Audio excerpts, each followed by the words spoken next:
भारत के इतिहास में ना कुछ ही ऐसे नायक हुए हैं जिन्होंने सच में शून्य से एक साम्राज्य खड़ा कर दिया।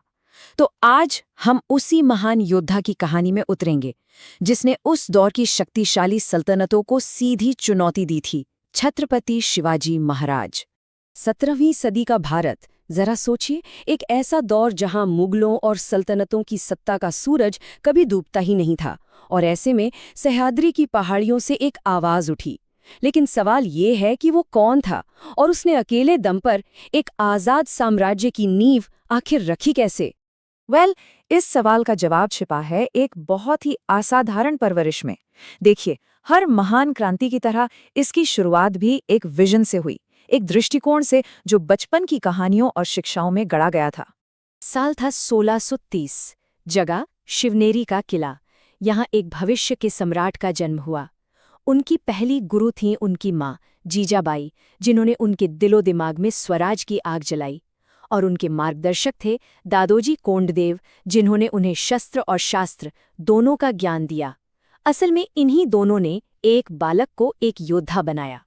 और ये जो शिक्षा थी ना, वो सिर्फ किताबों तक ही सीमित नहीं रही। बहुत जल्द शिवाजी ने अपनी सीख को रणभूमि में उतारना शुरू कर दिया और यहीं से जन्म हुआ विद्रोह की एक बिल्कुल नई कला का। जरा सोचिए, एक टीनेजर जो किसी सल्तनत का सामना करने की हिम्मत करता है। तोरना किले पर कब्जा सिर्फ एक जीत नहीं थी, ये एक ऐलान था। ये उस नेटवर्क की पहली कड़ी थी, किलों की वो माला जो आगे चलकर मराठा साम्राज्य की रीढ़ की हड्डी बनी। लेकिन इतनी बड़ी बड़ी सेनाओं का सामना किया कैसे जाए? शिवाजी का जवाब बहुत सीधा था, उनके नियमों से मत खेलो। उन्होंने एक ऐसी रणनीति अपनाई जो आज भी मिलिट्री एकेडमियों में पढ़ाई जाती है, गुरिल्ला युद्ध। मतलब दुश्मन को वहां लड़ने पर मजबूर करो जहां वो सबसे ज्यादा कमजोर हो, अपने ही इलाके में। तो ये मराठा तरीका था कैसा? जैसा हम देख सकते हैं, स्टेप 1, सह्याद्री के पहाड़ों और घने जंगलों में गायब हो जाओ। स्टेप 2, बिजली की तेजी से दुश्मन पर हमला करो। और स्टेप 3, इससे पहले कि दुश्मन संभल भी पाए, वापस पहाड़ों में ओझल हो जाओ। यही हिट एंड रन वाली रणनीति उनकी सबसे बड़ी ताकत थी। देखिए, जब छोटी छोटी लहरें उठती हैं तो समंदर को पता चल ही जाता है।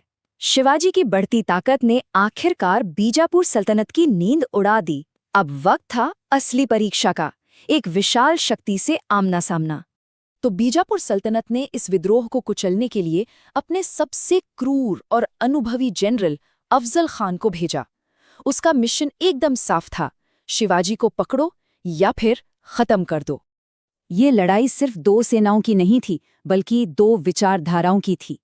एक तरफ था अफजल खान, जो एक हाथी की तरह अपनी ताकत के घमंड में चूर था, और दूसरी तरफ थे शिवाजी, एक बाघ की तरह चौकन्ने, जो हर चाल को पहले से ही भांप रहे थे और धोखे के लिए पूरी तरह से तैयार थे। और इस तैयारी का सबसे बड़ा सबूत था एक गुप्त हथियार जो कपड़ों में छिपा हुआ था, वाघनख। ये बाघ के पंजे जैसा हथियार उनकी सोच को दिखाता है, हमेशा एक कदम आगे रहना, हमेशा अप्रत्याशित के लिए तैयार। और फिर वो पल आया जिसने इतिहास ही बदल दिया। अफजल खान ने गले मिलने के बहाने खंजर निकाला, लेकिन शिवाजी पहले से तैयार थे।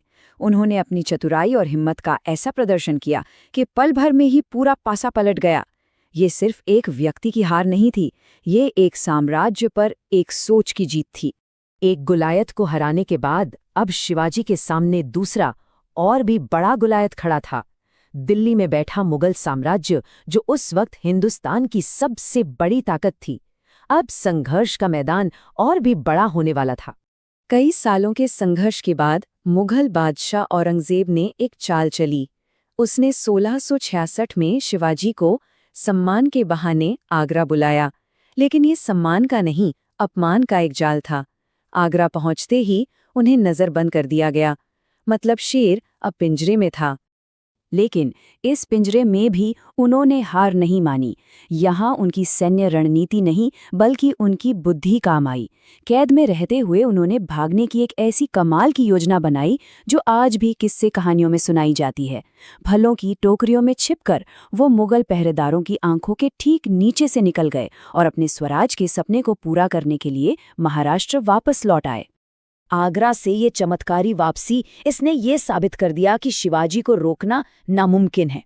तो अब समय आ गया था कि इस विद्रोह को, इस संघर्ष को एक नाम दिया जाए। समय था एक साम्राज्य के जन्म का। एक तारीख जो मराठा इतिहास में सुनहरे अक्षरों में लिखी गई है, 1674। ये वो साल था जब दशकों का संघर्ष आखिरकार एक संप्रभु यानी सॉवरेन राज्य की शक्ल लेने वाला था। रायगढ़ किले में उनका मराठा साम्राज्य के पहले राजा के रूप में राज्याभिषेक हुआ और उन्हें उपाधि मिली छत्रपति के। ये सिर्फ एक राजा का ताज नहीं था, ये एक वचन था, अपनी प्रजा की रक्षा का, एक स्वतंत्र शासन का।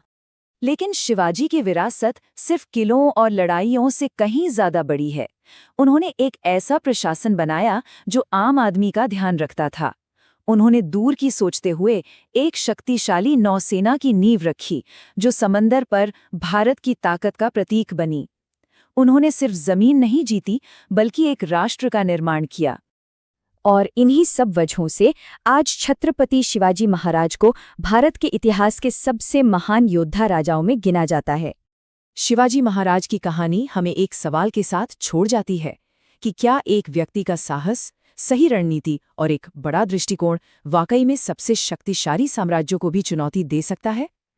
उनकी विरासत हमें बताती है कि शायद इसका जवाब हाँ है।